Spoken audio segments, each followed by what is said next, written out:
اچھا، ہم لوگوں نے اکثر سنا ہے نا کہ سچ کڑوا ہوتا ہے، کہ واقعی سچ کڑوا ہوتا ہے۔ چلو دیکھتے ہیں۔ دیکھیں، حضور پاک صلی اللہ علیہ وسلم نے پیدائش سے لے کر آخری لمحات تک کبھی انہوں نے جھوٹ نہیں بولا۔ ہمیشہ جب بھی بولا ہے صرف سچ بولا ہے، ایون کہ مذاق میں بھی انہوں نے کبھی جھوٹ کا سہارا نہیں لیا۔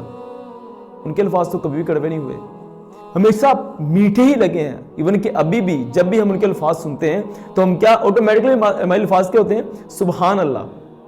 کیوں؟ ان کے الفاظ بہت میٹھے ہیں۔ لیکن ہم لوگ کیا کہتے ہیں کہ سچ کڑوا ہوتا ہے۔ دیکھو یار، سچ کڑوا نہیں ہوتا۔ آپ کے الفاظوں کا چناؤ، آپ کے الفاظ اور آپ کا لہجہ، یہ سب کڑوے ہوتے ہیں۔ اور ہم لوگ کہتے ہیں کہ سچ کڑوا ہوتا ہے، بالکل بھی نہیں۔ وہ کہتے ہیں نا کہ انسان سانپ کا ڈسا ہوا پھر بھی بچ سکتا ہے، لیکن الفاظوں کا ڈسا ہوا انسان ناممکن ہے، وہ نہیں بچ سکتا۔